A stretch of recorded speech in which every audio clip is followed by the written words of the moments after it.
All right. Good morning. Good morning, everybody. Can you please take your seats? Plenty of space there.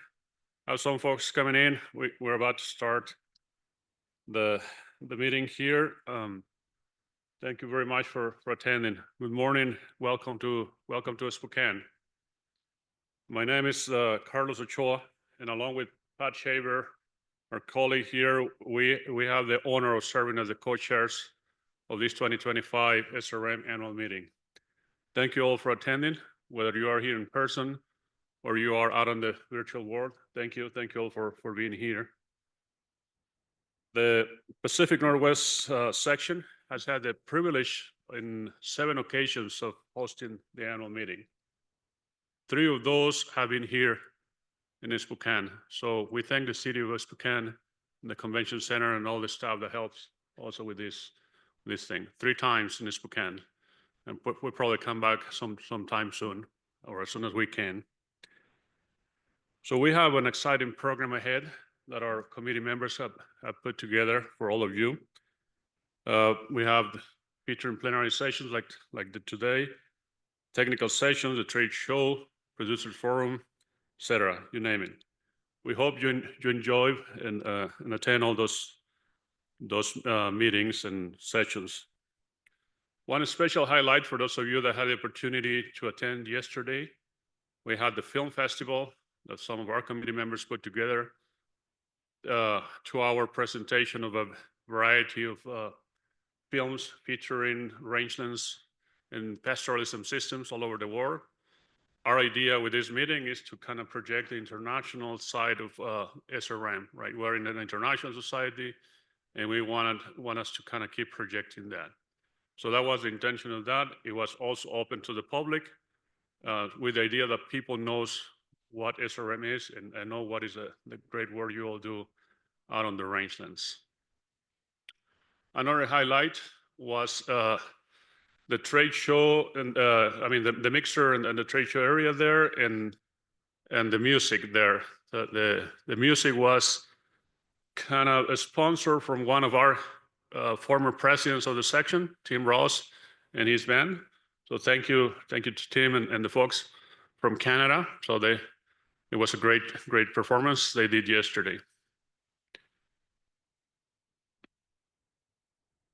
The Pacific Northwest section includes 3 states in the United States: Alaska, Oregon, and Washington, and the province of British Columbia in Canada.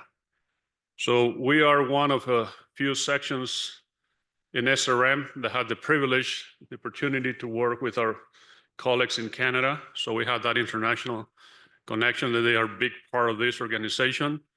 And we always have the opportunity to have two summer and fall workshops that are rotate among 3 states or 2 states in the province. We go to British Columbia, Washington, and Oregon 2 times a year. They were rotating on a rotating basis. We still get to go to Alaska. We haven't been there, but we hope to go there in the near future. That'll be fun. We'll invite you to attend when we get it. Hopefully in the summer, not in the winter for sure. Right. So I would like to take a moment to recognize the members of the Planning Committee. If you all can stand, please, so people recognize you for the great work that you all have doing.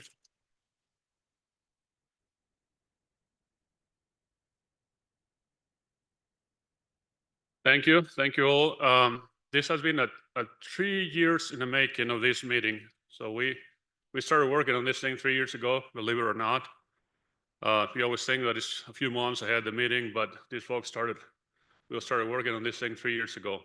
And here we are, and whatever happens is on us now. This planning committee, they've done great things, and thank you all for participating one way or another, whether you are a presenter, whether you help organizing a workshop, whether you are part of the official and extended planning committee. Thank you very much for participating in that. We also want to thank the Parent Society and the team for organizing the meeting here. Kelly Fogarty and her team have been fantastic to work with. They know everything you need to know. If you're planning for your next meetings coming up, they know what to do, and we just kind of go along with them. They are great. And on that note, of course, thank you to our president, Karen Hickman, for SRM. Thank you to the first vice president and second vice president coming, and the board of directors as well. Thank you for the support for this meeting. And everybody, all the staff at SRM, Parent Society, has been great to work with. Thank you. On a sad note, as we were getting ready to come to the meeting, and I was kind of packing everything to come on Saturday for the meeting, and Friday night we had the communication from some of our folks there that one of our beloved long-term members, past president of SRM, past president of the section, and an icon within the Pacific Northwest section and SRM as a whole, John Backhouse, he passed away on Friday evening. He was battling pancreatic cancer, and we deeply miss him. He was a great guy, a great mentor, excellent human being. So we'll miss him dearly. And on that note, I would like to ask you if you can please join us in a moment of silence in the memory of John Backhouse. Thank you.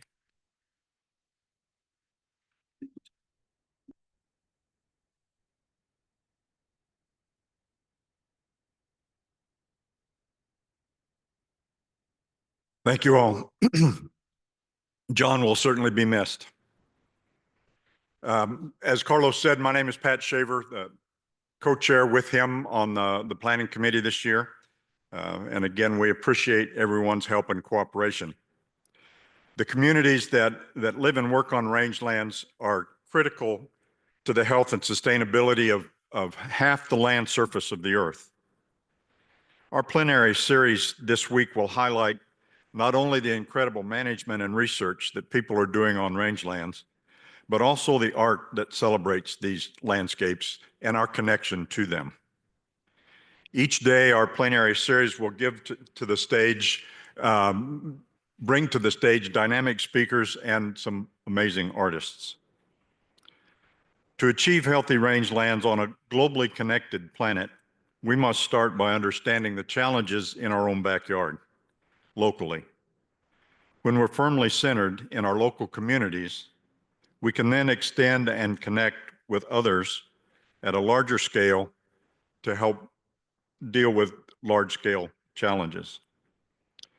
As such, we'll start our plenary series today centered on the history, challenges, and opportunities of the Pacific Northwest rangelands. To kick off today's plenary, we'll highlight artists from across the Pacific Northwest who share their stories of local through imagery. Their artwork, displayed in the slides that are showing now, provide a sense of what their local rangelands mean to them. These images reveal both the similarities and differences across our vast landscapes, from Oregon through Washington and British Columbia to Alaska, showcasing the beauty of the rangelands from various perspectives. These photos come from farmers and ranchers who capture the diverse conditions in which they live and work and the beauty of their professions. They come from educators and scientists who share their passion for the land and animals supported by healthy rangelands. They also come from outdoor recreationists and land management employees who have captured the magic they find when exploring and working on our rangelands. Many different people make up the fabric of our incredible lands. We appreciate these artists and sharing their work. And we appreciate our Society for Range Management members for their contribution to rangeland communities. Although we gather here today in Spokane, Washington, Society for Range Management is an international organization comprised of individuals from member countries around the globe, as well as tribal communities and First Nations. In the coming days, our plenary session will expand to highlight speakers and artists from across North America and the world. We welcome all our members to the 78th annual meeting of the Society for Range Management. Thank you for coming.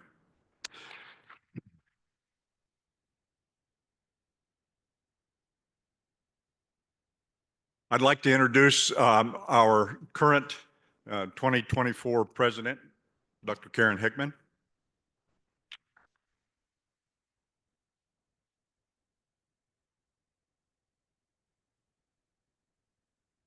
Good morning. As Pat just said, I'm Karen Hickman. I'm from the Oklahoma and Kansas sections, and I am the current 2024 president of the Society for Range Management. Tomorrow, after our business meeting, I'll be the outgoing president, and we'll have a new incoming president that I'll introduce in a moment.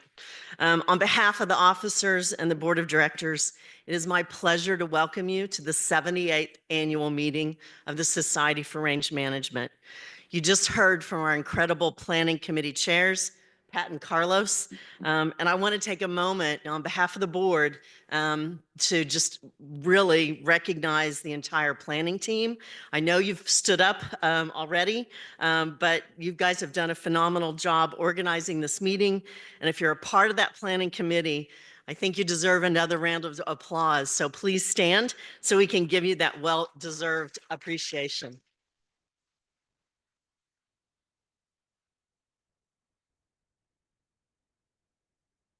Thank you for your dedication and hard work on behalf of the Society. I also want to extend my appreciation to everyone who has contributed to this meeting, whether through committees, task forces, workshops, symposia, oral sessions, or poster sessions. The YPC, High School Youth Forum, and the brain power that is being exerted at this moment with the undergraduate range management exam, as we fondly refer to as the ERMI. It's going on right now, so send positive vibes.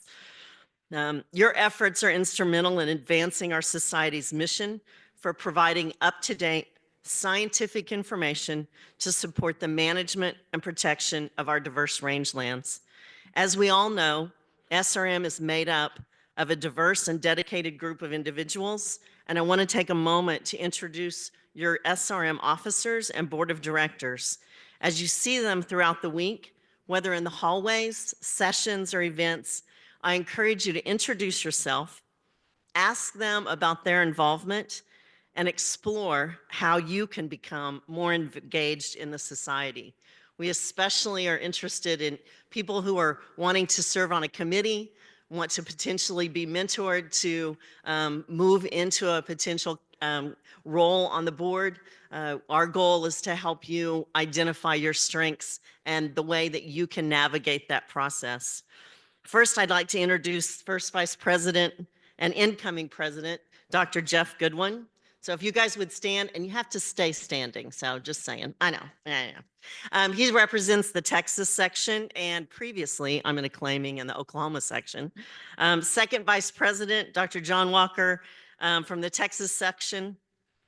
Board members, Dr. Leslie Roche from the California Pacific section, also referred to as the CalPAC section. Dr. Tip Hudson with the Pacific Northwest section. I don't know. Yeah, there he is. We won't see him on the screen, but Chuck Butterfield, who is probably from multiple sections, but primarily Wyoming right now. Julie Elliott from the Colorado section. Dr. Kevin Sedovic from the Northern Great Plains section. Dr. Mark Thorne from the CalPAC section. If you guys could just give them a round of applause and appreciation.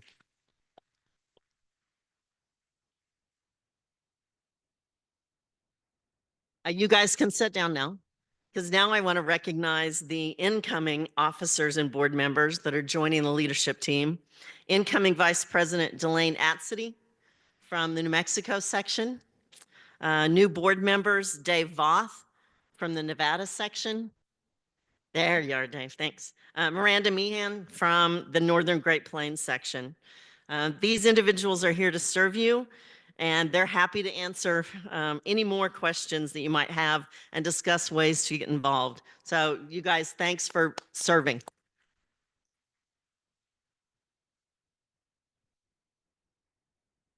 There are exciting changes on the horizon for SRM, and I want to personally thank each of you for your continued commitment to supporting the diverse lands we call rangelands, especially as we move towards the International Year of Rangelands and Pastoralists.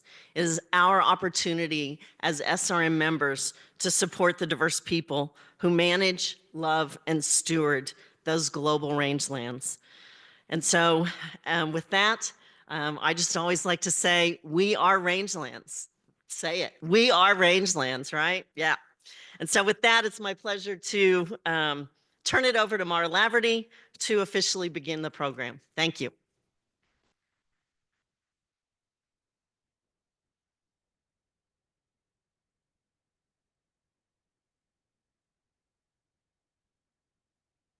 Good morning. My name is Maura Laverty, and I have the pleasure of serving as your awards committee chair this year. And I'm here to announce the recipients for the Society for Range Management's most prestigious awards, the Frederick G. Renner and the W.R. Chapline Land Stewardship. These awardees will be properly recognized, along with many other incredible colleagues, at the awards ceremony on Wednesday, February 12th, from 3:30 to 6 p.m. We encourage you to attend and to recognize these trailblazers in rangeland management. And with that, please join me in recognizing and congratulating the Frederick G. Renner awardee this year, Dr. Roy Roth. Roy, will you please stand? There he is, clear in the back.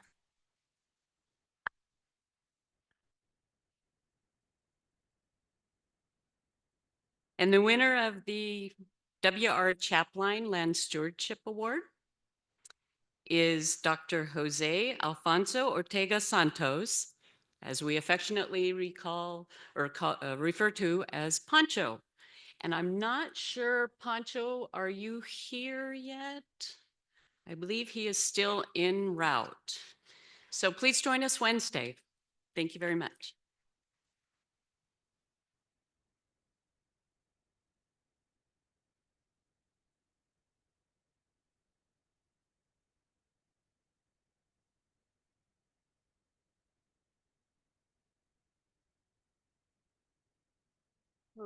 Thank you to our contributing artists, Pat, Carlos, and Karen, for the fantastic opening and the welcome we received.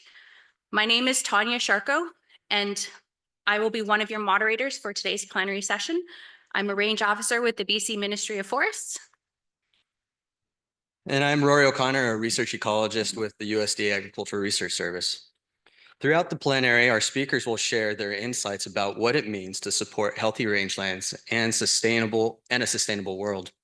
From our local communities and ecosystems to coordinated efforts across regions and countries. Today, we start local. We will be hearing from 3 speakers with an incredible breadth of experience here in the Pacific Northwest. They will introduce us to local rangeland ecosystems and management challenges and discuss how communities can come together to develop solutions that meet the needs of local people and places. After the presentations, all 3 speakers will join us in a panel discussion. So please hold your questions until that time. First, we'd like to introduce our first speaker, David Rose. David Rose is Washington's West Area Conservationist for the Natural Resource Conservation Service. He has been with the NRCS since 1990, and prior to his current position, he has worked in Minnesota, California, and other positions across Washington. He has worked in a variety of details during his career, including his most recent detail as State Conservationist in NRCS, Oregon. So, David, the floor is yours.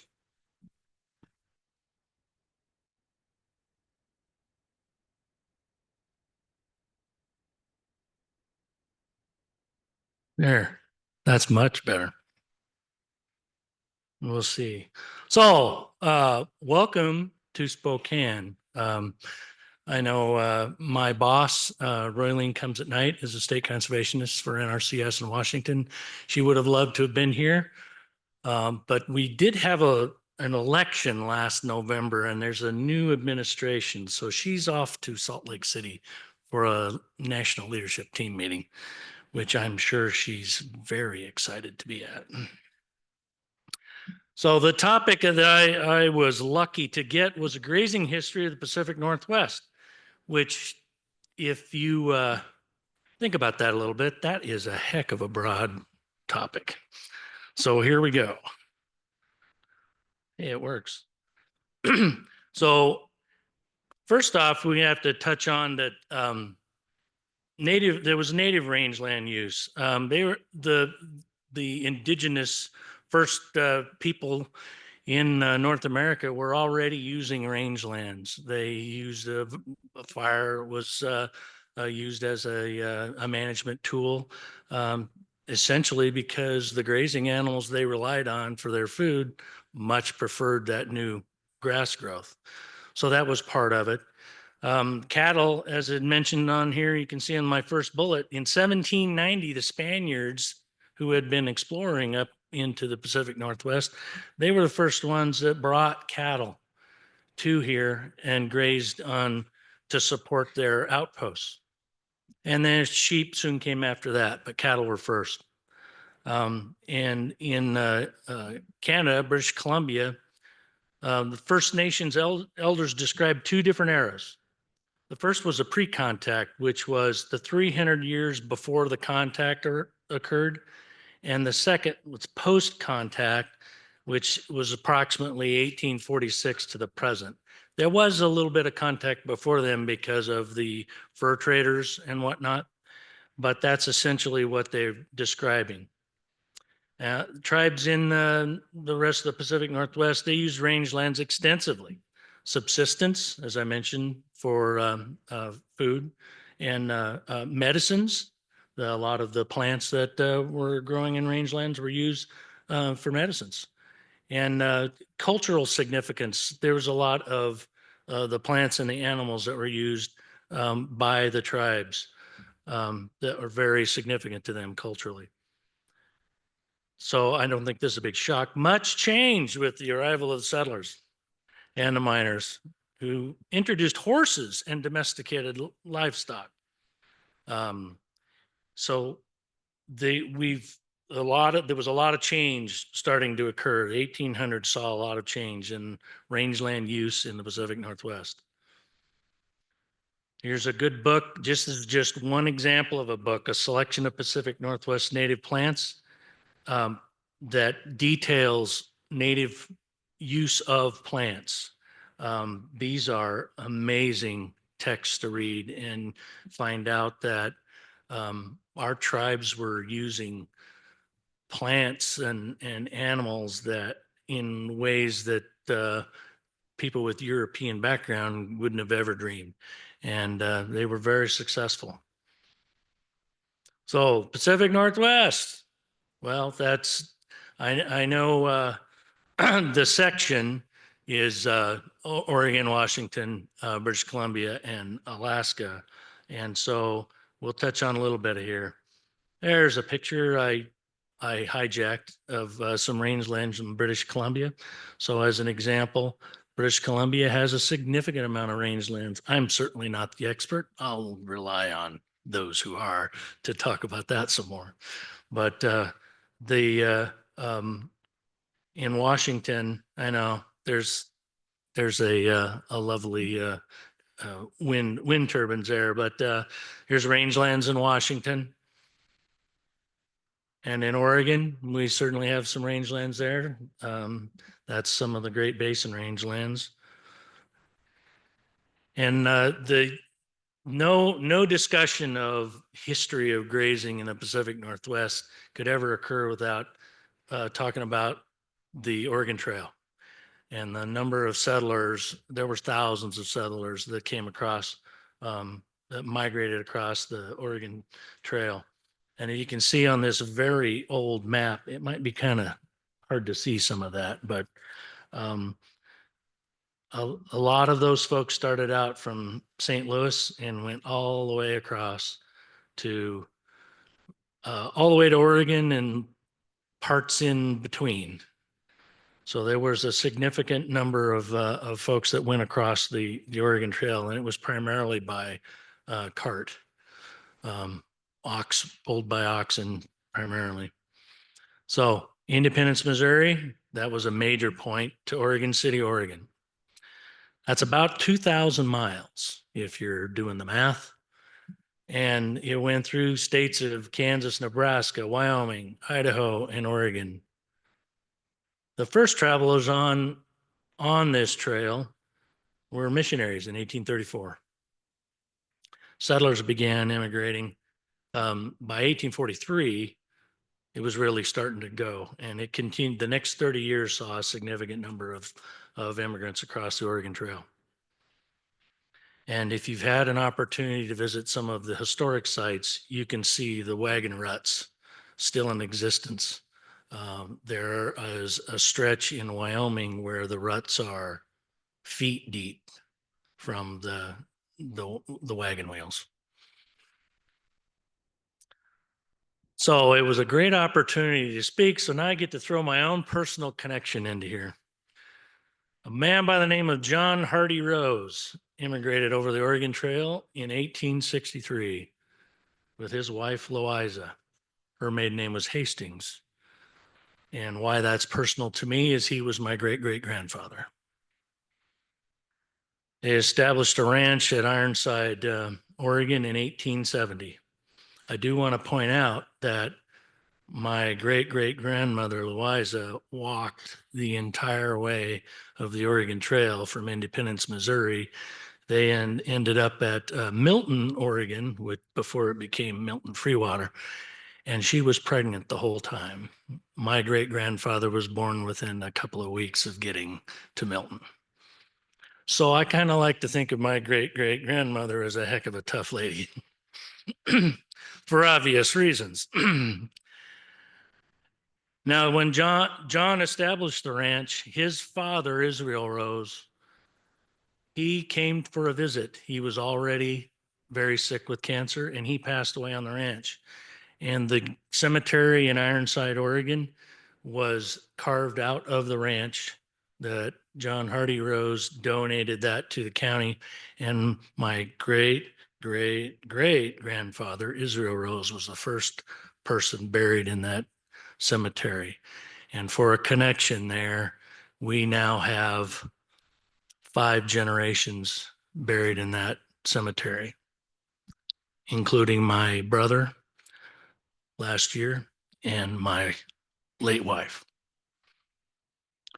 Unfortunately, as what happened to a lot of the ranches, not just in Oregon or the Pacific Northwest, but in various places, the Dust Bowl and the Great Depression took a toll.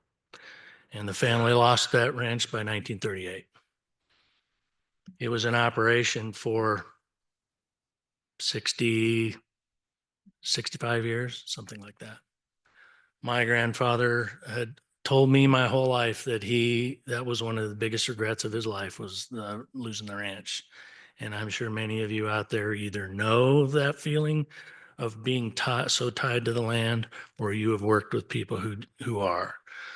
And the art and the science that we talk about with range management includes the people. So there you go. There's a picture all zoomed in on Ironside, Oregon. And if you ever go to Ironside, Oregon, this is one of those places where you're going to be able to see an awful lot of stars at night because there's not a lot of light anywhere around. So I highly encourage it. So history and beyond. Let's talk about conservation. Conservation in the United States ultimately can be traced back to the first national park, Yellowstone National Park in 1872, which, by the way, was the first national park in the world. So conservation was a little slow to catch on. But it's a good opportunity for me to point out that there's a difference between conservation and preservation. While parks are very tied to preservation, the work that all of you do on a daily basis is supporting conservation on rangelands. Wise use. So Dust Bowl in the 1930s, I think that had a little bit of an effect. I think I've already mentioned some of that. There's a lot of the Great Plains saw significant changes, and I know many of you know this already. So today, conservation is as a core tenet is underlying a whole lot of the management of rangelands in the Pacific Northwest. So these management decisions are very carefully considered, not just by government officials or academic institutions, private consultants and rangeland landowners. This is a group that all of us are members of. So history and the beyond. So the question before us is here, will we continue to learn from the past and create a better future? Or are we destined to repeat the ecological mistakes? And the questions will come later. So I thank you.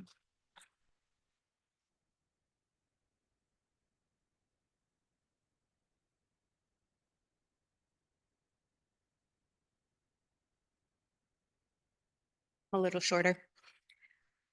Thank you, Dave, for that great presentation. Now we would like to welcome Dr. Katie Wollenstein. Katie is an assistant professor with the Oregon State University's Department of Animal and Range Sciences. She is a rangeland fire specialist with the OSU Extension Fire Program and is based at the Eastern Oregon Agricultural Research Unit in Burns, Oregon.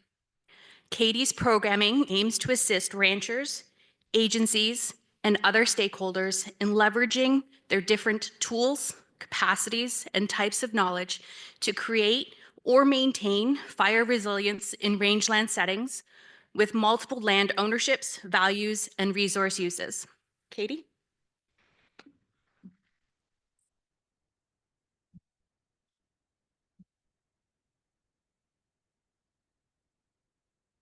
Hi, everyone. I was asked to talk about collaboration today. And here's the thing, collaboration is kind of a catch-all omnibus word. There's a lot of expectations and assumptions attached to it. Yet sometimes it's hard to figure out what our actions actually need to be. I'm with Extension. There's going to be a little bit of interaction. Don't worry, you don't have to meet anyone new or speak to them. Raise your hands or maybe nod if you're in a position in which you're expected to collaborate. I see a lot of hands, yeah. And so of those of you raising your hands, how many of you feel that the purpose of your collaborative efforts is clear? You can nod. It's not a test. How many of you feel like you know in your day-to-day job what you need to be doing in order to meet those objectives of collaboration?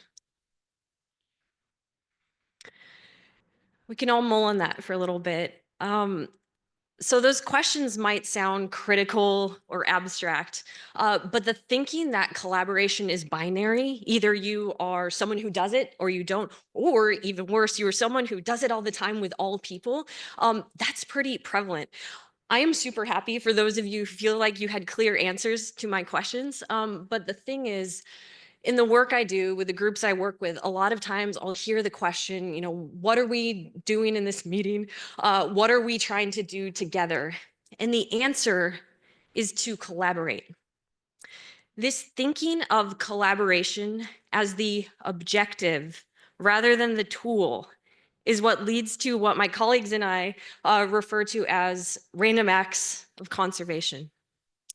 There's an entire field of scholarship devoted to how do we effectively work together to address complex natural resource challenges. I specialize in rangeland governance, organizational models for engaging in collective action to address really cross-cutting challenging issues like rangeland wildfire. And here's the thing. Doing collaboration in this imprecise, unspecified way is not the way we are going to make progress on these cross-cutting issues. The way we do make progress is to apply the tool of collaboration strategically. And so that's being intentional about where we do that work, what that work actually is, and who we're doing that work with. And so today I want to talk about when collaboration is the appropriate tool and how do we figure out how to be intentional about those things so that we quit doing random acts and start having strategic impact. I come to you from the Great Basin in southeastern Oregon. We're in the northern edge of this, and we're dealing with a lot of challenges threatening the sagebrush biome. The main ones of these are frequent large-scale wildfires and also the proliferation of invasive annual grasses that spread and exacerbate the likelihood that we're going to have more large wildfires. And so how do we choose where to work?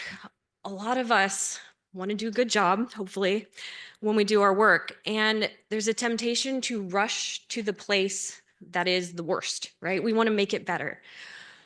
Being strategic in a place like the sagebrush biome means resisting that urge and figuring out where do we have good stuff and doing everything we can to keep it good and also grow out from there. I don't want you to mistake this as preservation. It is defending what's good and growing out. And so we term this ecological importance. What are we seeking to defend and grow? And so in southeastern Oregon, a lot of times this might be core sagebrush rangelands. So where we have that ideal ratio of sagebrush and perennial bunch grasses. This image is from the sagebrush conservation design, so dark blue, and then those growth areas might be the light blue. If your group is focused on something like wildlife habitat, perhaps it is, prime wildlife habitat that can represent this concept of ecological importance that you're seeking to defend and grow through your work. A real example, so I live in Harney County, and the Harney County Wildfire Collaborative has been working on a pilot project for a couple of years in the Stinking Water Mountains. This is a 320,000 acre area. It has experienced frequent large fires again and again and again. And so the group is really interested in stopping the occurrence of these large fires and the subsequent transition to invasive annual grasses, in this case, which you said. We don't want any more of that.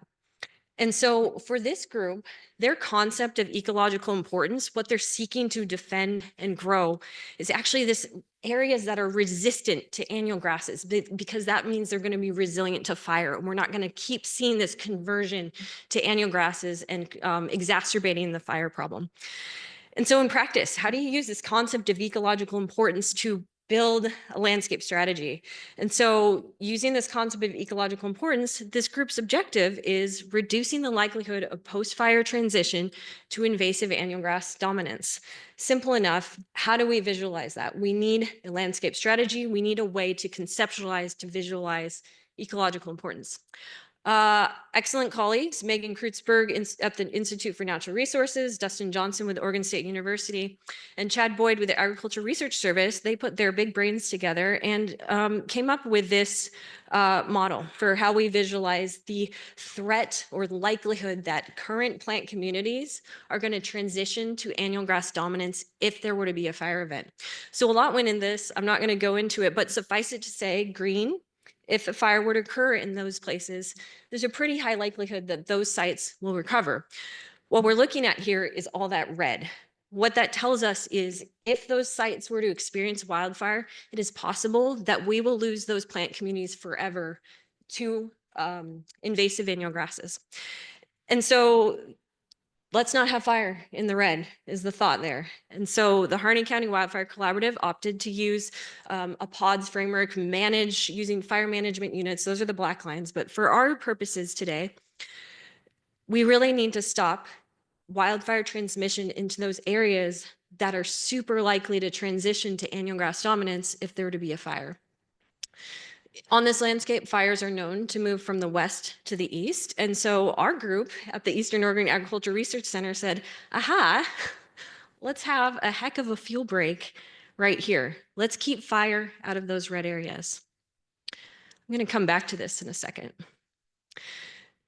Getting more general, planning for rangeland fire is hard in the Northern Great Basin. As I alluded to, there's really variable plant community response to fire. That was the reds and greens and yellows on there. The other thing layered on top of this is that wildfire risk is also super different across these large landscapes. The other thing is it's really variable within years and also among years. What that means is it's really hard to select management activities that can be implemented and have a reasonable likelihood of success. The other piece of this, for any of you in the American West, you know we have a super complex mixed ownership landscape. A little hard to see here, but we have a lot of yellow in there. That's the Bureau of Land Management lands, and then kind of a checkerboard mix with private lands. And so you can imagine all these different landowners represented by an ownership map like this. They all have different values, different interests in acting, or maybe different beliefs about the efficacy of a proposed treatment. If you think about where that fuel break was, in order for it to be continuous and go through all these land ownerships, you would need to get everyone on the same page about what ought to be done and keep doing it into the future. The last bit of this are just our range and fire management institutions are super difficult to adapt. They're not meant to be able to rapidly respond to new information, to changing conditions. They have different missions. They have different budgets. They have different disciplinary expertise. And so it can be super difficult to coordinate across different knowledge types, different administrative tools to actually do stuff on the ground. And so I, in addition to Dustin Johnson and Chad Boyd, put together what we refer to as the Conservation Readiness Framework. In order to act in that circle of ecological importance, the most strategic places where we can make a difference on the landscape, we must consider two other things. These are conducive administrative conditions. This is social capacity.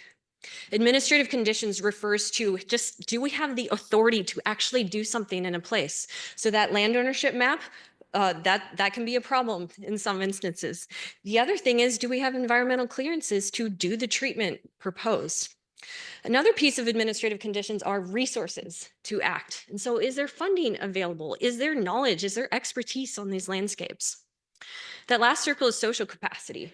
To actually do coordinated work on the ground, there needs to be people willing to work together and do the things so that we transcend land ownership boundaries. So where are existing networks? What mobilizes people? And so ideally, at the intersection of all these things, we have what we call conservation readiness. And this is where we actually have the ability to work together and do strategic action. When it's absent, that's when you end up doing random stuff sometimes. Maybe you have a lot of money and a lot of enthusiasm for a project, but it may not be in the most strategic place. The important part here is you can actually map every single one of these layers. And so I showed two examples of how different groups have conceptualized that ecological importance circle. You can also do this with conducive administrative conditions and social capacity. And so our group has met with groups and had them, different organizations, BLM, NRCS in the room, map where do you have current environmental clearances to do the work that's needed? Where are there current funding programs available to do this work? Likewise, where is social capacity on the landscape? Where are existing networks? Who are community leaders? How do people naturally organize? What is the appetite to work with other people? And so returning to our lovely fuel break, we proposed this to the Hardin County Wildfire Collaborative. They were very nice. They were very excited. It made a lot of sense ecologically to have a fuel break here. Yes, we don't want fires on the east side of this project area. We took a number of field trips. These are photos from them, and there was a lot of enthusiasm about getting after this landscape strategy. However, 18 months passed and nothing was done. It turned out our group, we take responsibility for this. We didn't think about what the administrative conditions were on this landscape. Where do we actually have authority and resources to act? Again, this is a mixed land ownership. There's a lot of different things to be considering. And so we met with BLM in the area. We met with NRCS. We met with Hardin County Soil and Water Conservation District. And it turned out they had environmental clearances to do a fuel break, to do roadside fuel treatments just a little bit further east. What's more, NRCS and SWCD had funding programs so that landowners could actually do that work on their land too.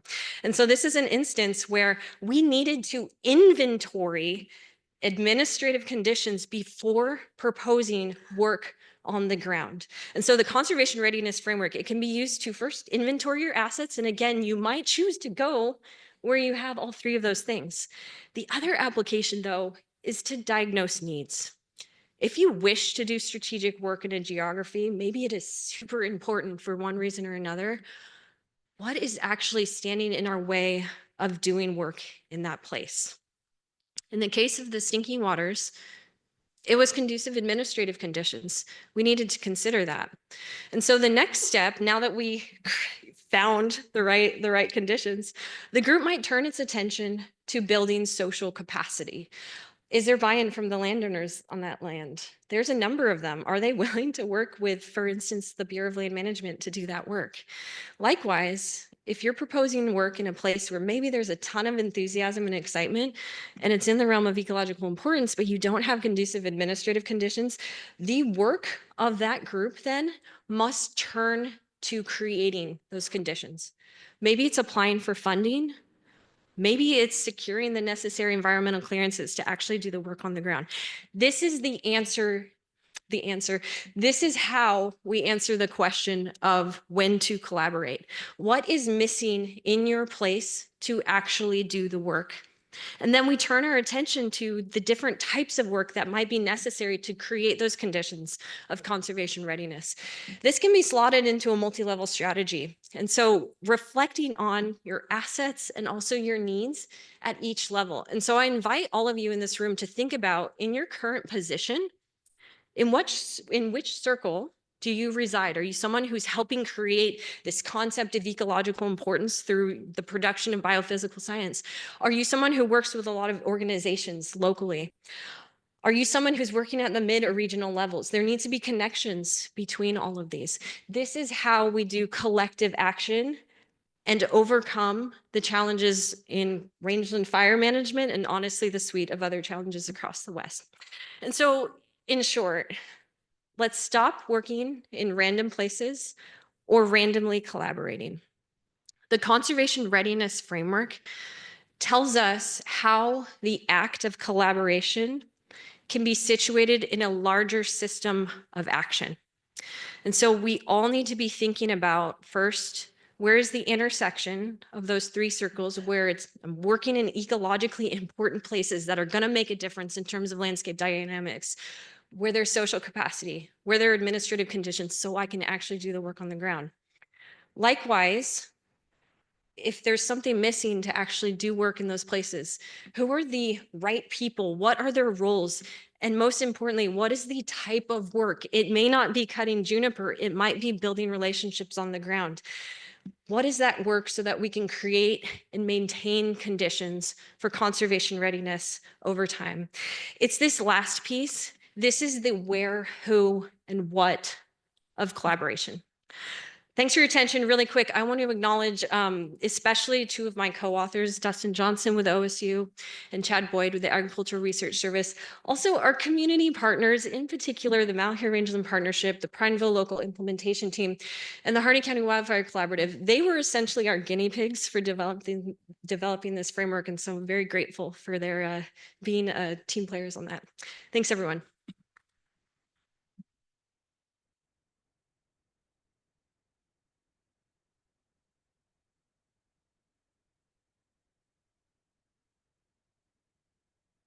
Thank you, Katie, for that wonderful talk.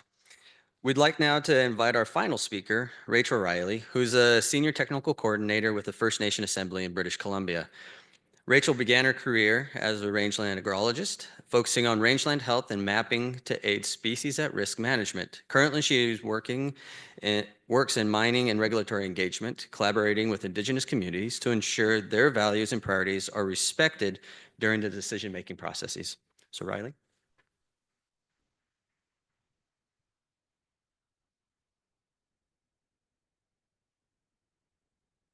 Thanks, Rory.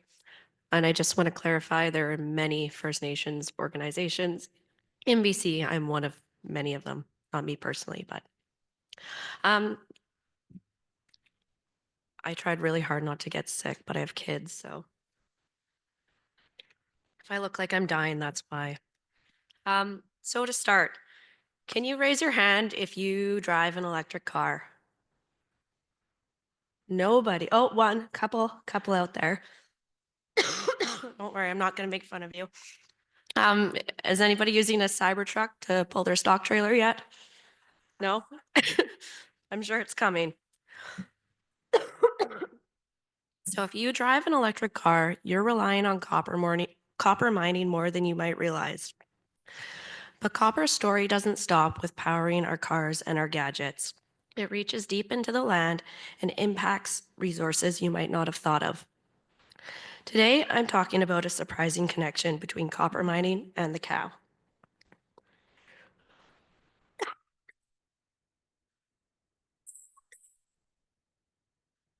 Our story starts in the interior of British Columbia in the Highland Valley. There's a long history of mining in the region with active potential mineral exploration occurring since 1896. Highland Valley Copper began as the Bethlehem Mine in 1962 as an open pit copper mine. Most of the early mine development was evaluated and constructed during a time when the social, political, and legal environment was quite different from today. Decisions occurred in an era when there was an absence of environmental regulations and engagement with those impacted by projects was uncommon. And just for everyone unfamiliar, there we are in Spokane today, and there is the Highland Valley Mine. So pretty large area on the landscape.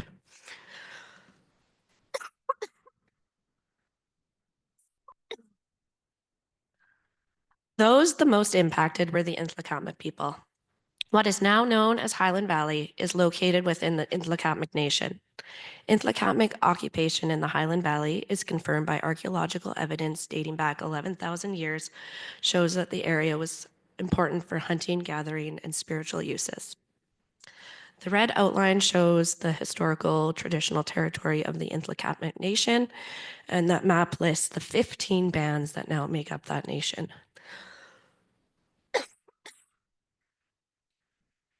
The Chief Ntlaka'pamux Assembly, or the CNA, was formed in 2013, but its work is rooted in hundreds of years of history and a legacy of protecting the Ntlaka'pamux culture.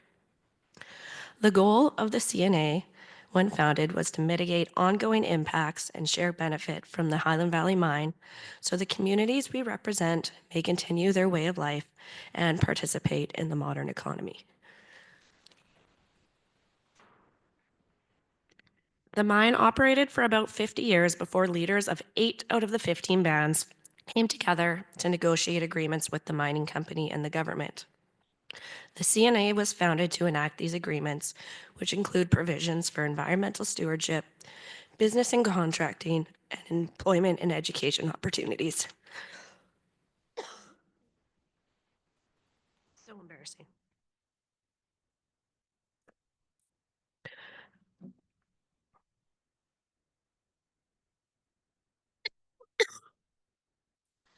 When Indigenous people were forced into the reserve system, they had to adopt traditional agricultural practices to survive, such as ranching. Grazing has occurred in the Highland Valley since the 1700s, and in 1889, 4 reserves within the valley were allotted to the Cooks Ferry Indian Band due to their importance to the members for winter feed and grazing. However, by the time the mine had initiated construction, how much baseline information do you think have been collected about carrying capacity and vegetation composition and the range health? Very little. So now most of what we know about the area, at least quantitatively, was collected through mineral surveying reports. So as the result of a permit application in 2010 to extend the size of the mine, conversations between the Indigenous Nation and Highland Valley identified that there was a gap in recording of the effects that the mine has had on Indigenous ranchers and rangeland values since the beginning of its time. Highland Valley agreed to fund a cattle and range study, which ended up being conducted by us at the CNA with the intent to quantify and record the losses of rangeland in the Highland Valley, understand the social impacts to the construction and subsequent expansions of the mine, map the current state of rangelands surrounding the mine, and project losses from future mining, and recommend strategies to mitigate impacts from the mine life extension project. So the mine's currently undergoing an environmental assessment to extend the life of mine by 18 years, and it is the first environmental assessment they've ever had to go through. So just a quick what we did and when we did it.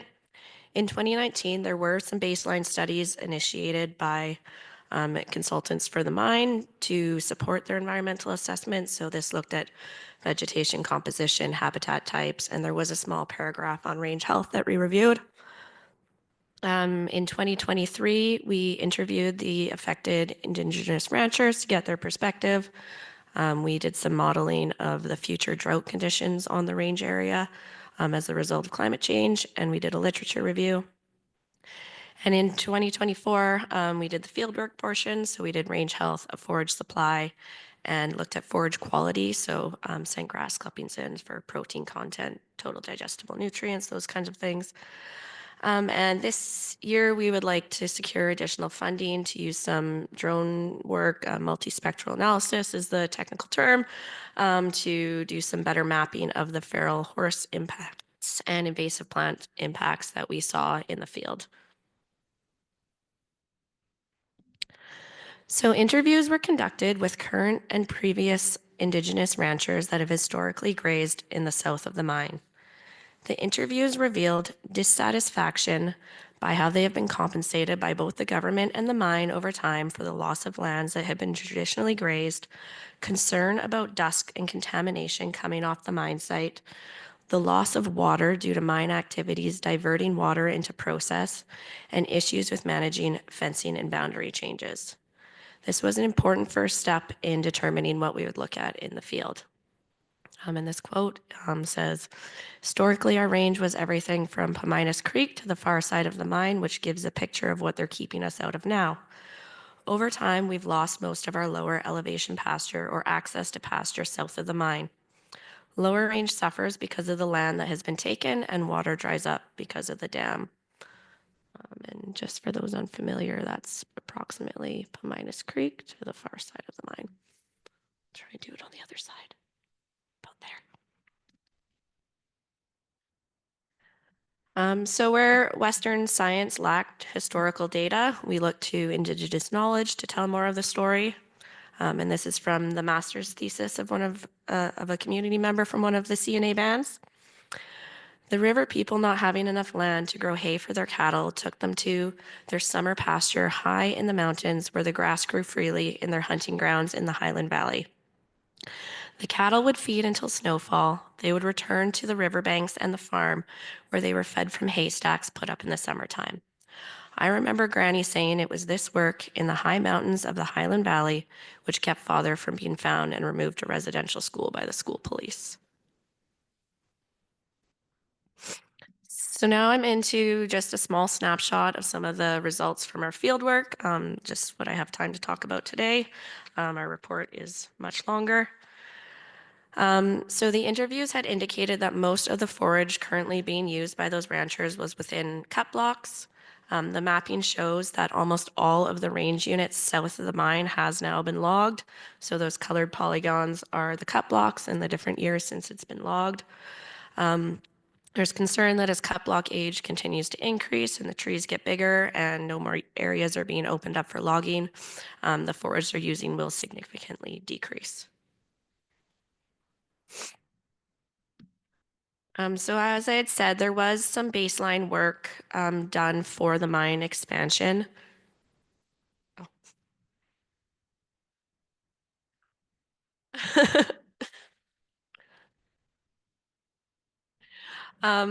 So we reviewed those, and if you can see those little pink dots around the mine, those are where they had done the range health and based their range health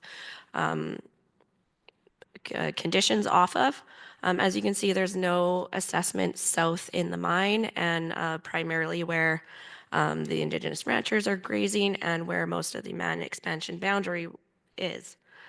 So we completed 15 additional sites around there. The majority of those were in proper functioning condition, while 3 were moderately at risk and 2 highly at risk.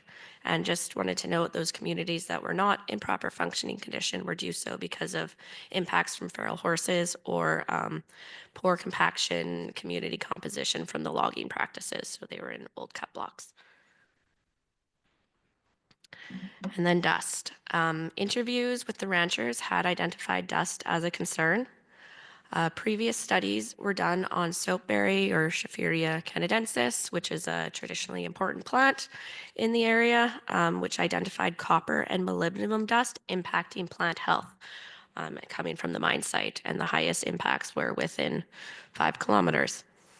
Our forage analysis ended up returning samples with ash values of 5.4 to 17.9% ash.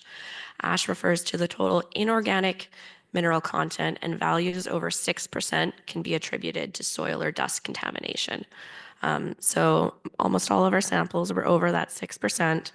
Many were over 10% ash. So there's a concern that high component of dust being ingested by the livestock can impact health and nutritional gains. So to wrap it up, the information collected shows a complex set of direct and indirect impacts on grazing that have evolved over time and require solutions that involve ranchers, government, and the mine to work together. Some of the suggested shorter-term mitigations that we're bringing forward are supporting access to new forage resources, so that can be finding new grazing tenured areas, or implementation of kind of some silvopastoral systems in the newer cut blocks, on prioritizing access to reclaimed areas on the mine. Many of the mine site areas have been reclaimed to kind of hay and pasture species, but there's still, the mine isn't ready to give up access to those yet. Support from the mine to improve access to water and bringing in water developments through financial and administrative support in those areas that are modeling identified would be lacking water into the future.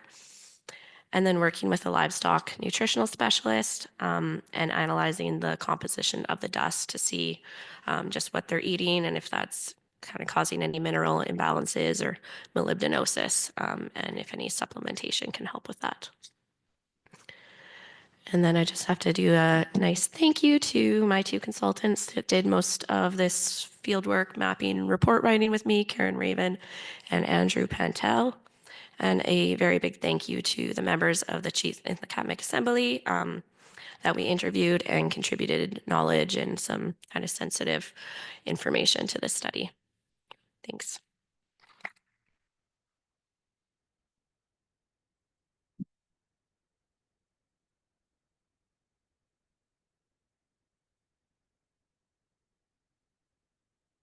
Thank you, Rachel, for that excellent talk. So let's have a round of applause for all of our speakers this morning.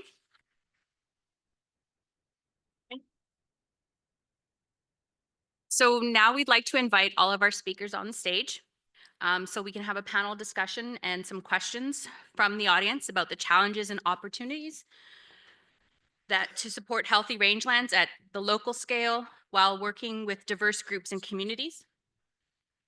Okay.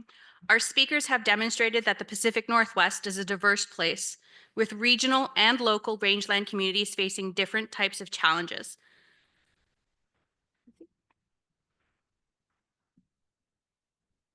Got a microphone? There's a microphone. Okay. So before I join the rest of the panel, the first question that we have, everybody's got a mic, okay? What is the importance of maintaining healthy rangelands within your community, and what does success look like?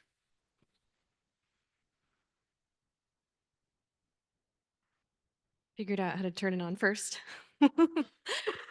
Yeah, you know, for those of you who caught my talk, we're focused on fire resilience where we are. And so in general, in the sagebrush biome, this is going to be, you know, those core sagebrush areas. And the reason for this is first, wildfires are less likely to start, they're less likely to spread, they're less likely to get large. The other piece of that is we expect better recovery in a lot of those places after fire. The main way people make a living in Harney County is ranching and livestock production. And so I think, you know, I'm stating the obvious when I say that those healthy, intact ecosystems, the ecological communities, those are intimately related to the health of our rangeland communities, our human communities who make their livelihoods out there.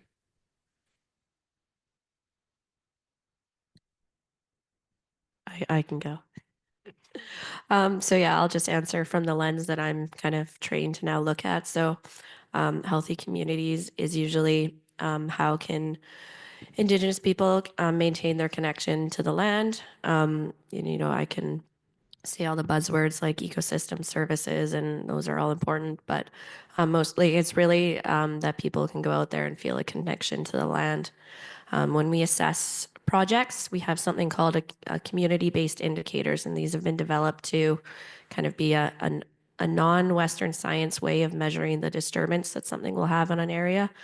So one of our measures we use is peaceful enjoyment of the land. So we measure that. Can you hear bird songs? Can you smell the earth? Do you feel at peace when you go outside? So I think those are all our measures of a healthy ecosystem. Okay, so as far as a healthy ecosystem, from the NRCS standpoint of providing assistance to landowners, in this case, we're talking ranchers, a resilient system for them allows them to continue to operate and be successful. And a lot of those folks want to pass it on to the next generation. And if they essentially mine the land, they're not going to have anything to pass on. And I think a lot of these folks know that. So that type of built-in resilience, the conservation, whether they even realize they're doing conservation, they are. Thank you. So the next question, in your sphere of governance, how do you develop lasting and sustainable relationships within the local communities to accomplish goals? Let whoever wants to start can go next. Well, I can talk from our standpoint that our programs that we have to provide financial assistance are voluntary. So to build the relationships, we have local working groups. They can be county-based. They can be based in a larger context. But the idea is that they're helping to guide how we focus that financial assistance in their area, and we don't accomplish anything without the relationships that we build. And so that's a regular thing that, at least from our standpoint, that we do all the time. The relationships with people is what makes things go. So from our perspective, I'll just use the example of the mine. we didn't always have a good working relationship with Highland Valley Copper. There were a lot of years of them trying to do as little as possible to make us go away. But they had to start when something changed and they wanted to improve their relationship with all the Indigenous communities that they operate, whose territory they operate on. And they really had to start with consistently showing up and being transparent. So keeping an open line of conversation, letting everyone know what was going on, and just rebuilding that relationship of trust back. And once that was established, they kind of moved to past a consultation to more of engagement and co-management with a lot of the stuff that they do. So working to allow us and other Indigenous agreement holders to kind of lead some of the projects that they would either just be hiring a different consultant to do, but allowing those projects to be done by the people that are living in the area. Yeah, and as I shared, the conservation readiness framework, there's an entire circle devoted to building social capacity, or at least understanding that in a place. And so when it's lacking, what does that work look like? This is a big piece of being an extension professional. So understanding the needs of your communities. But the second piece of that is understanding what mobilizes people, what motivates them to actually engage, to do the work. And the thing is, it's going to be different for different people. And sometimes it may not be, what we might think is the right thing. Perhaps it's a selfish end. And so problem framing can be really helpful. And so some of my past work is focused on sage grouse conservation, why were ranchers voluntarily engaging in these programs. It is okay if they were doing it for the bottom line, if they were doing it for economic gain. I'm getting funding from NRCS and others to invest in my land, have healthy, intact rangelands so that my cows have feed and that I have something to pass on to the next generation. That doesn't mean that it also doesn't benefit the land. And so just capitalizing on those existing, or understanding and capitalizing on those existing motivations and interests is key. Fire, happily, but also sadly, does mobilize people, right? It brings a lot of people to the arena. When we have a series of quiet fire years, those people kind of recede and don't show up. But we had a big fire year in Oregon this year, and all of a sudden there's a big appetite to talk about fire. And so our group, we see that, and for better or for worse, let's capitalize on this attention, and let's start to rebuild or build a new social capacity in new places in response to that focusing event. Thank you. Do you see commonalities among efforts that are being done and issues that have been described by others?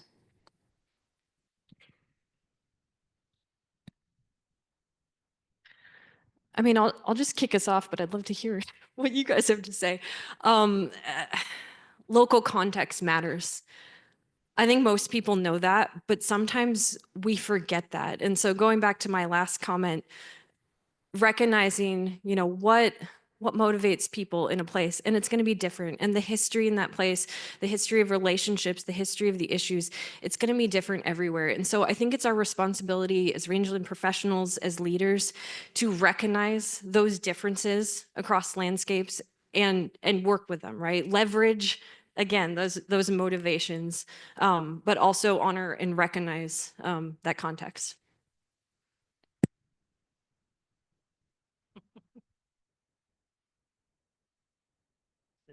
Say that again, please.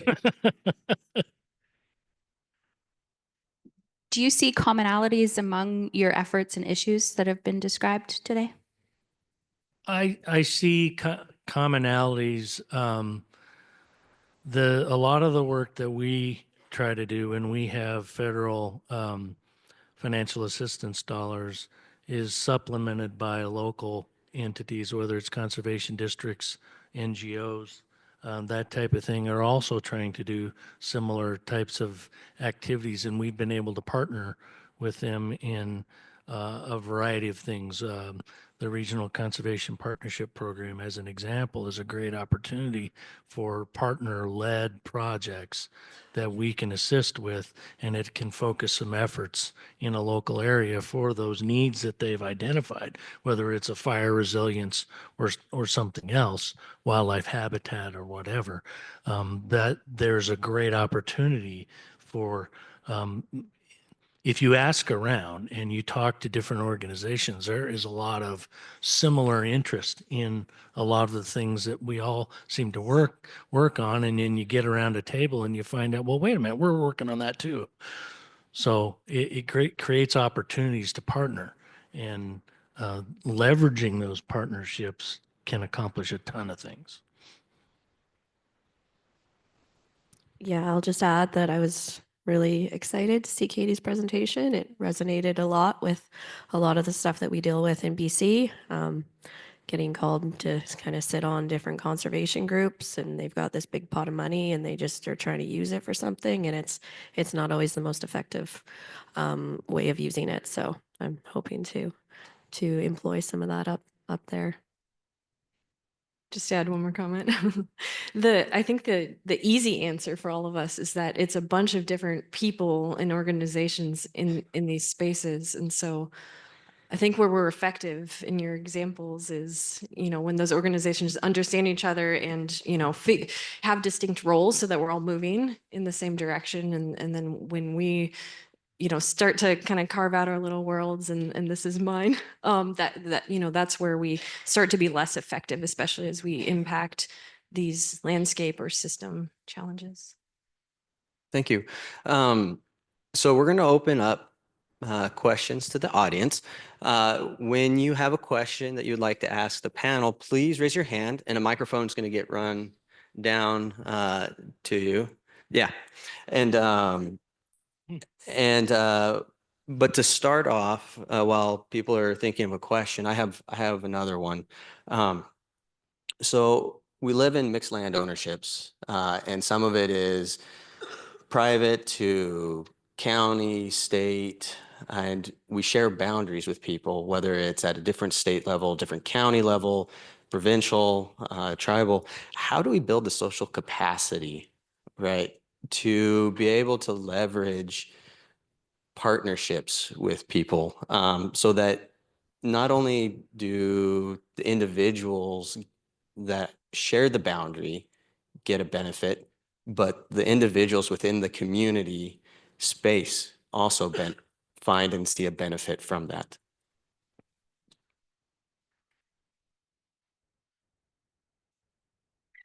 Like I said a few moments ago, I mean, it's the understanding of what mobilizes people, but also I think we would all benefit from better understanding the different roles of the different actors in our spaces. And what I mean by that is, I alluded to this in my presentation, organizations like the Bureau of Land Management, they have specific missions and specific work that they must do, right?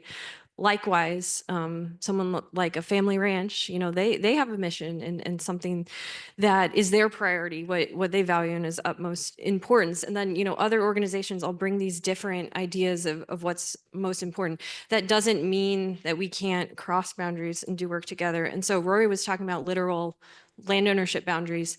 There are also conceptual boundaries. Some of you may have heard the term boundary spanning. We need more of this. And what I mean by that is we need to span boundaries between disciplinary expertise. And so in my world, that's usually rangeland management and fire management. I want to see us using rangeland management tools to influence fire behavior, the likelihood of fire and fire outcomes. Likewise, there are boundaries between knowledge types. And so we have traditional ecological knowledge. We have local knowledge. We also have, kind of more formalized scientific knowledge. We have experiential knowledge, right? Wildland firefighters on these landscapes. And so spanning those boundaries and integrating all the things will enable us to do that work as well. There are also organizational boundaries. And so how do we get those different organizations all mashed together in those different places, our checkerboard? how can we get them to talk better to each other? Again, coordinate their actions. And that's why our group really focuses on this landscape strategy approach, right? We're all moving in the same direction. Everyone has to, act again in service of their different missions, their different organizations' missions or objectives. But again, if we're moving in the same direction, that is another way to span boundaries. Ultimately, and I mentioned a little bit before about local working groups, it's honestly, it's people talking. If we stay in our silos, we're not going to get any kind of collaboration for solving problems that have arisen, or maybe we should call them opportunities. That's so much more positive.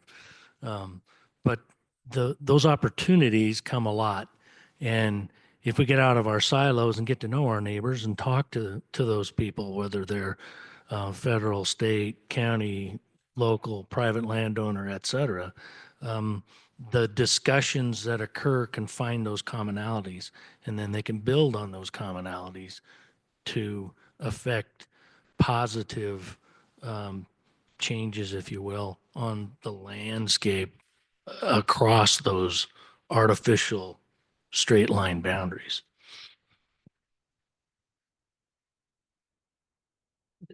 All right. All right. So we have a question over here. Hello, my name is Anna. I guess in my work and looking around at the people that are here,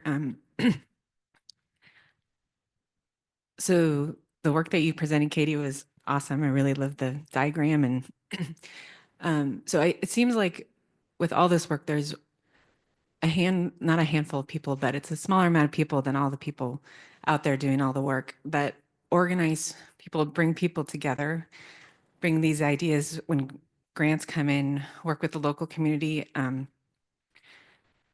Do we have enough of those people? And how do we get more? Because it seems like all of these ideas are fantastic, but like in where I work, I have to step up and sort of be that person. And I don't always see the incentives or the training to have more of those people. Anna, it's like you're a plant in the audience to tee me up.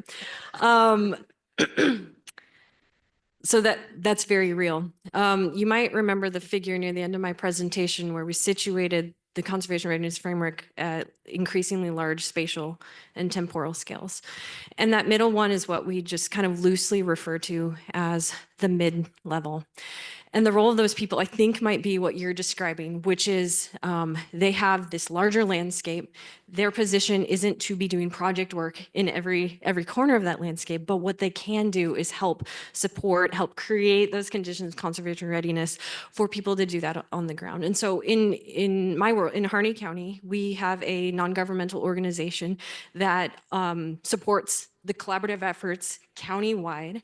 And so you can slot into that those local level projects, and ideally they aren't the same people, because these people again have different roles. I really hope that if nothing else, you leave here thinking about what is my role depending on what level and also what circle I'm in. And so yes, there are not enough people at what we call the mid-level. I know my colleague Dustin Johnson over there is agreeing with that. And so how do we support the mid-level so that they can support local collaboration? And so, this might be, we get asked a lot, what should we be writing grants for? There's this weird fixation on project work, right? Like we should get money to cut juniper, to spray invasive annual grasses, to do roadside maintenance. Why aren't we writing proposals to support coordination capacity so that that work can be possible? And so if you think about the framework, that would be the administrative conditions circle, right? We don't have the human infrastructure to support the work that needs to be done on the ground. And so I know that's like cold comfort, right? We're talking in theoreticals, but yes, I see you. Do you guys have other thoughts on that? How successful have you been in writing grants for operational stability? Because that's not very much. People want to see projects. So I think that's a big problem. to enter or continue that conversation, Rachel, that's the other piece of this. So we need to reorient our metrics for success. So a lot of times agencies or maybe the project report or the grant report at the end of it, they want us to report something like acres treated, right? I get why that is. We need accountability. We need to be able to show that we did something with the money, with the time. But why aren't we rather using a metric for something like relationships built or capacity grown, new networks, being able to work in new places? The southern part of our county is really under resourced. They're just, there aren't agency offices there. It's a long drive for me, why can't that be considered a metric where we start to make headway in places that we haven't been able to work before? And so I offer that up, maybe we need to think differently about how we evaluate the impact of the work we do. Thank you. Okay. Dan Macon from California, and I really enjoyed your collective presentations. I think all of us are used to working in areas where there's a great deal of uncertainty, and there's a new layer of uncertainty confronting us right now, part of which we don't know the time frame for how long this uncertainty will last. How do we move forward with collaboration in a time like this where we're uncertain about funding and uncertain about some partners' ability to even participate in those processes? I knew that was going to come up. I think the best thing I can tell you is what I've been telling my own people, is that every 4 years we have an election and we get a new administration. Even if it's the old administration, things will be a little different the next 4 years. So my advice to my folks is just keep doing the job that you were hired to do. There's always upheaval, and it will settle down. The worst thing we can do is to succumb to a Chicken Little thing that the sky's falling. Even if it is, we don't really know the sky is falling. So my suggestion is that we throw the whole shaker over your shoulder, not just a pinch of salt, and just take this for what it really is, as it usually is every 4 years. It's always we're here, we're going to do new things, blah blah da da da da. You've heard the same kind of stuff multiple times. Sometimes it's louder than at other times. It's irrelevant.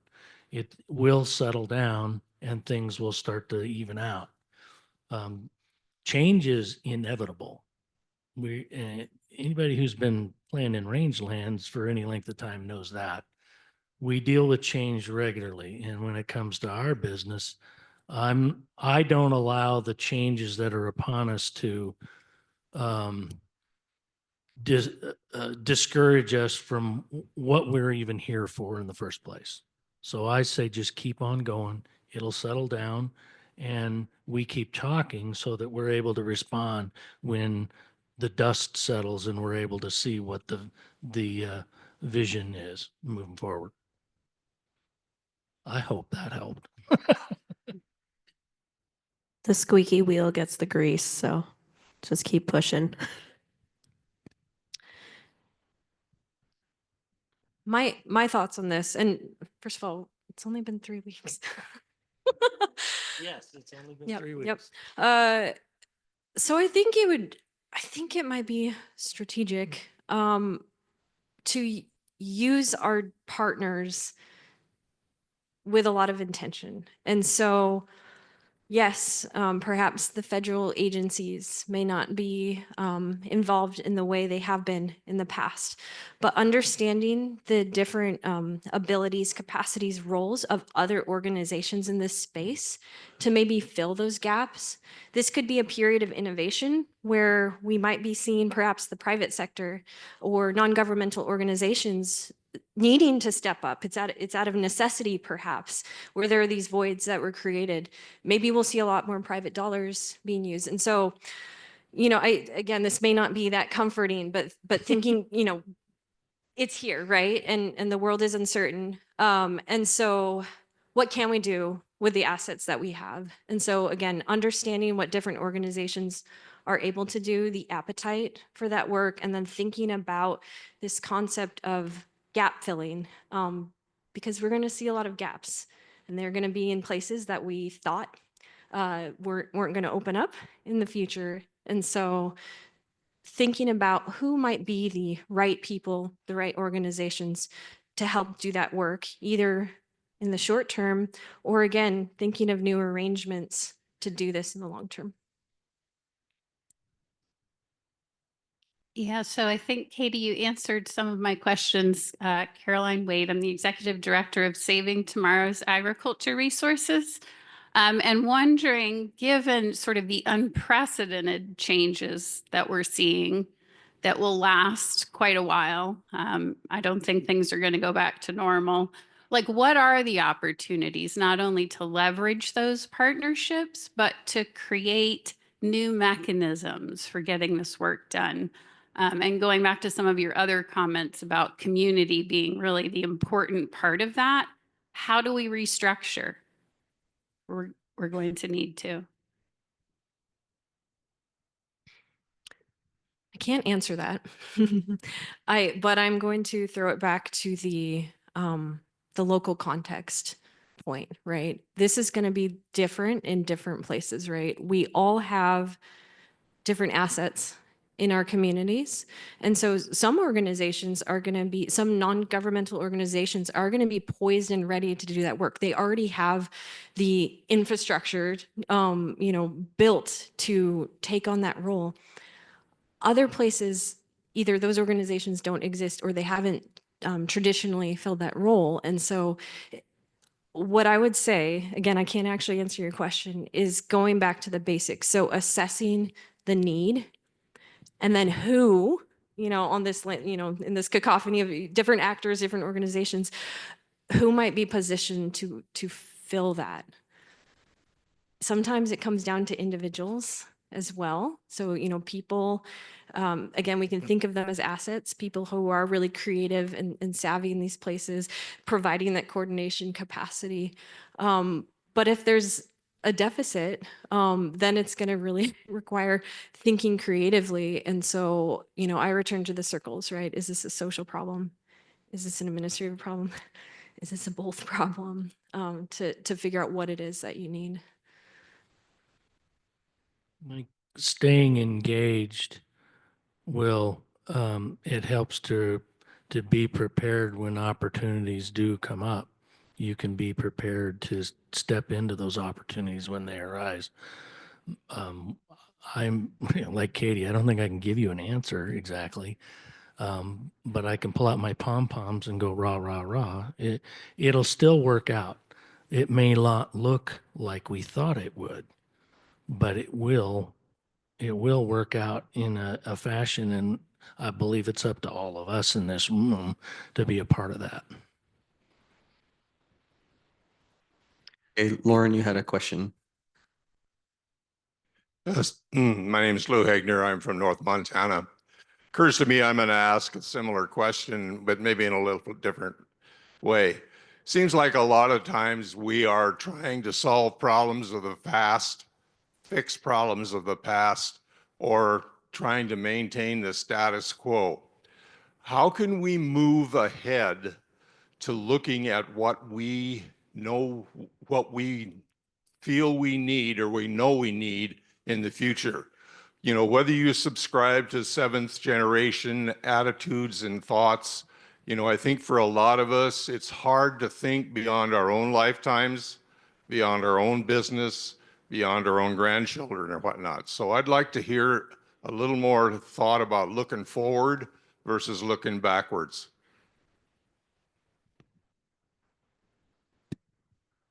Well, you're in my wheelhouse there as far as being proactive. My feeling is we we're wasting our time constantly looking at the past. Here's what we did wrong. We should have done this different, so on and so forth. And even looking at our toes right now, the present, we're not, we should be looking at the horizon of what do we want to see one day. I mean, long term can mean different things to different people. Long term could be 5 years for some folks. I mean, when I was 20 years old, 5 years was a ridiculously long period of time. I'm not 20 years old anymore. But the point being is that what do we want to see on rangelands? Not next year, not 10 years from now. What do you want to see? Some of these changes that have been talked about are not stuff that we're just going to snap our fingers and in a year or two it'll be that way. We have to be thinking proactively down the road. And by doing that, and back to our previous question about the resiliency of being able to adjust on the fly, if you have a view down the road, it's easier to adjust your path when you have a better idea of your destination.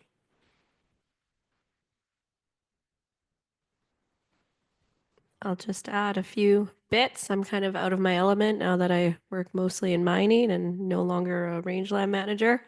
But we are often talking about mine closure, and that's a problem for the future. So we've been really trying to push to more intentional operational stuff instead of thinking of mine closure in the future.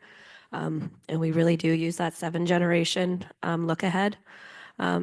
And so one of the things we're kind of trying to reframe people's minds about is that the mine is going to look the same that it used to look. So it used to be valleys of grass and rangeland. So instead of that kind of idealistic that we're going to get that back in the next 50 years, we're trying to push towards maybe putting new development on that disturbance and protecting more of the surrounding area, so that area isn't then taken up by new development. Yeah, maybe taking a more nuts and bolts approach. My group is really fixated on having a strategy, a large landscape strategy for, having the rangelands we want. And so the first step of that is, as I kind of alluded to in my earlier presentation, was, again, instead of rushing to what's awful, think about what's the good stuff. What are we all coming to work for, to protect? And again, I don't mean in a preservationist way, but thinking about the ecosystem threats. And so making sure the good stays good and growing out from there. And so what that requires is not this kind of short-term single-minded focus on a small parcel of land. It's looking at the larger landscape, thinking about the threats to that good area, and developing an actual strategy for how we grow out from there. And so I'm a big fan, for any of you in the fire world, using potential operational delineations, pods, to help aggregate the landscape into more bite-sized pieces. They're based on how fire is known to behave, but you could do this, agnostic of the fire context. Thinking about where you have good sagebrush rangelands, marginal ones, and in between, and developing objectives for those units, because we know that landscapes are large. There's a ton of variability in there. And so we need to be thinking about different objectives for these different units. And so one thing our group is doing is, because we have a fire focus, in order to have the fire outcomes we want for these units, what are the appropriate management actions to actually change that outcome if it's going to be negative? And that's where you can layer on. And so thinking, you'd asked down the line, long-term, that's where you can layer on the conservation readiness framework, the 3 circles. In order to do that work, in order to, again, change your fire outcomes in those units, again, for this landscape strategy, do you have what you need today to do that work? And if the answer is no, this is where that time frame comes in. As you said, it's not easy, short work to build social capacity, or I know a lot of you have experienced the NEPA process in this room. That is not short-term work, but you are doing it with intention and strategy, right? There is a purpose to doing that work. And all of that is the long-term work that is in support of actually having a strategic plan for large landscape. Okay, over here on the side, there's a question. Yeah, my name is Bill, and this is for Rachel. So based on how Katie has described some of these really intentional strategic approach to collaboration, looking specifically at your work and what you're doing, do you think you have actual collaboration between the mind and the assembly? And why do you think you have it? Or if you don't, why do you think you don't have it? And how has this process changed the trust in that community?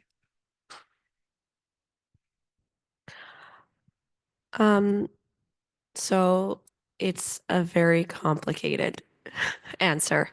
I think the Chiefs and the Cabinet Assembly and the mine has excellent collaboration now. That has really been accelerated over the last couple of years as we were ended up being what is referred to in BC as a participating Indigenous nation within the environmental assessment. So we actually wrote Indigenous knowledge into the environmental assessment that was then considered by the province. And that's the first time that's ever been done. So throughout that process, we worked through some kind of really tricky things where we didn't agree on things. We spent 8 hours discussing what the right word to use in the sentence was. So I think we are moving to a very collaborative and trustworthy approach. That is myself as a technical staff who works with the mine. The people in the actual communities that maybe have been used to live on the mine site and were escorted off one day because they were putting a mine where their house is, don't have that yet. So there is still a lot of distrust with the actual community members that don't really see the collaborative work that's always going on. We try to go out and present on kind of the work that we're doing in the office with HVC into each of the 8 communities several times a year and open up questions and stuff like that. And I do really try to, my technique is to try to keep it positive, and try to say, you know what, there have been these issues, but the only thing you can kind of do to make those things better are move forward positively and be involved in the mine and involved in their processes so that you can see the mine return to how you want to see it eventually. Thank you.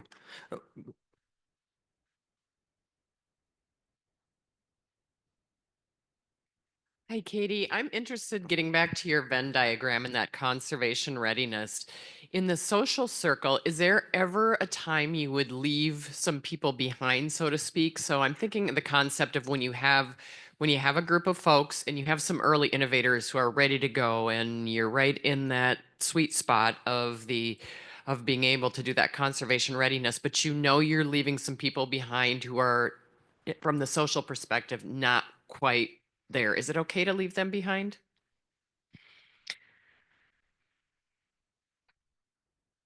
So appreciate the question, and it's not an easy one to answer.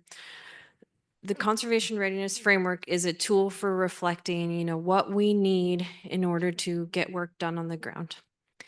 And so again, kind of the resolution of that social capacity circle is going to depend on the issue. And so some of those people are going to be actively eroding social capacity.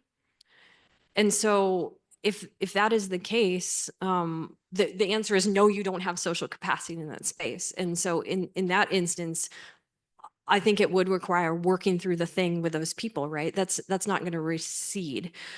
The other issue with that is if you proceed, leaving those people out, and I'm an advocate for being selective about, again, different actors have different roles. And so we need to select people who are going to get these things done.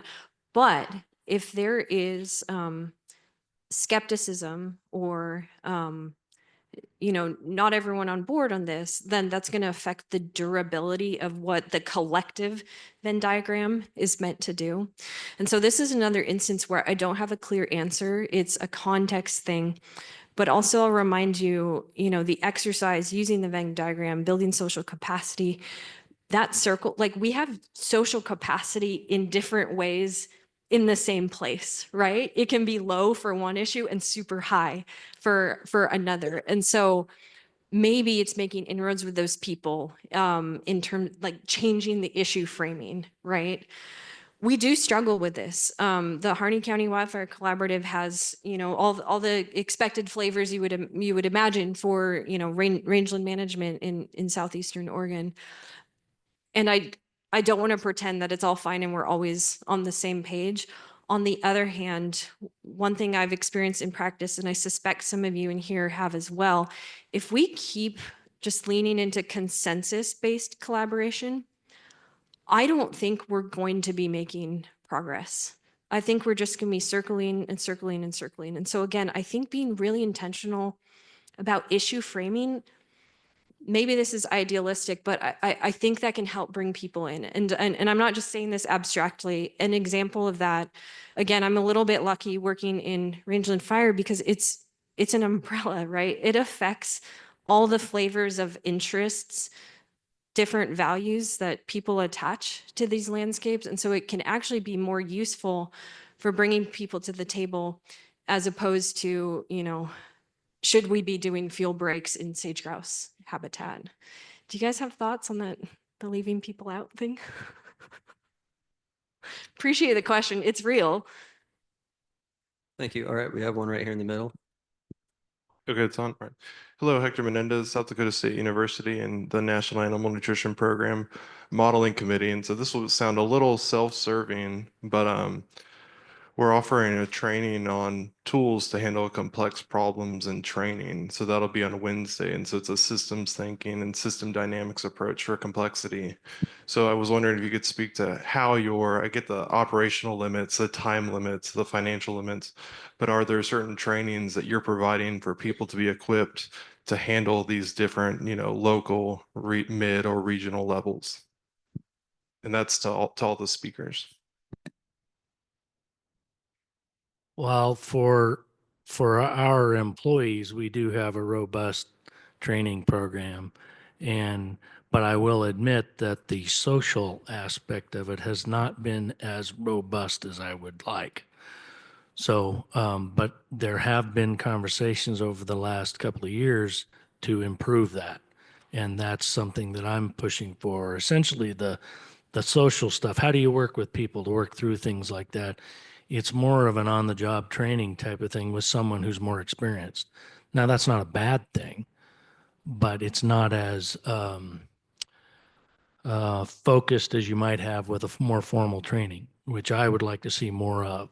More to come for us in that regard with NRCS, but it is something that we greatly value.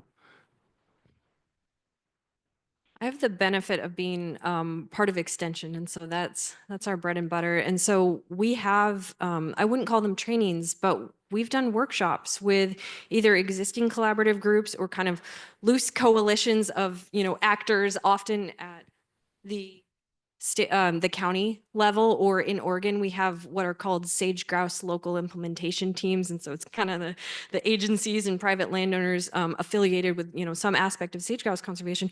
And so those are scales, those are still way too large of areas to, again, be doing meaningful work. And so these workshops that we're doing with them is helping them conceive of these landscape strategies. And so some of it is spatial planning. And so visualizing, where you have, in the case of sage grouse, perhaps core sage grouse habitat, where are you seeking to grow? Where are these opportunities?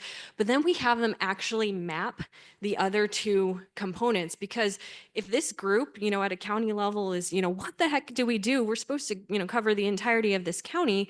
That can help them then focus their attention in a specific place. Or again, if they don't have those three conditions, but there's incredible sage grouse habitat, but also it's definitely going to burn up, what administrative conditions or maybe social conditions do we need to tend to in the future? And so it's been rewarding, but these are high investment activities, right? But teaching groups to do that work for themselves means that they can keep applying that kind of thinking in their pursuit of funding, their future strategic plans. All right, we have room for one more question, and I think we have one on this side. I think my question got answered a little bit, but I just wanted to know about this. You talked about building future capacity. By the way, Melissa Wood, I'm a rangeland consultant, and I started my career in a federal agency. And so I have received training and other things, but how do we build this capacity in this mid-level to help all of these on the ground collaborations succeed? I know there's a couple programs through universities, but what other programs are you guys aware of that could be resources for people who want to build this capacity? Specifically, I don't think I can name off of, well, there's this and this and this and this, but I would say that continue to, I'm going to using the word collaboration, with partners, you might find that you have skills amongst the partnership that can help with that kind of stuff. It's not necessarily a formalized program, but you'd be amazed at what skills some people have that can bring to a group that is working on an opportunity. And that can help everyone who's a part of the process.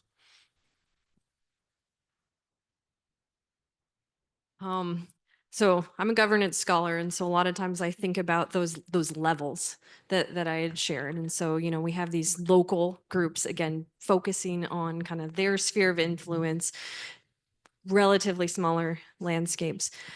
And then you asked about the mid-levels. And so how I would approach that is understanding, first of all, what groups reside at that middle level.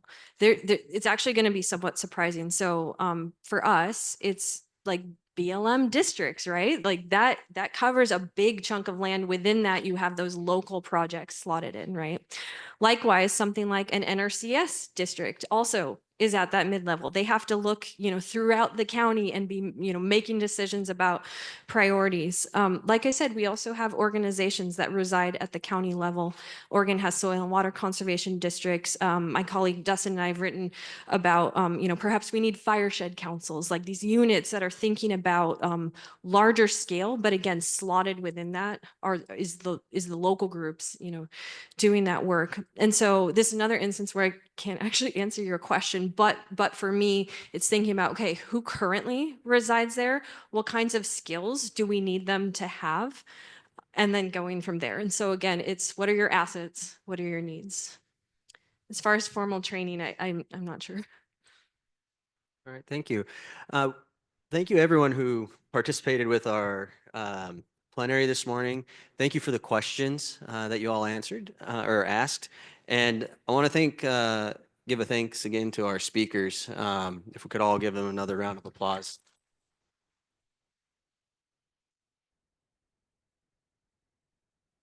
So to close out, I was asked to remind everyone that we now have a coffee break coming up. So please join us for some drinks. And then if there are more questions throughout the meeting, please talk to these three if you have them about governance, about how to work with the land, with landowners on a local scale, tribal entities, how to use traditional knowledge with making decisions, things like that. So with that, thank you, and please join us tomorrow at 8 a.m. for another plenary.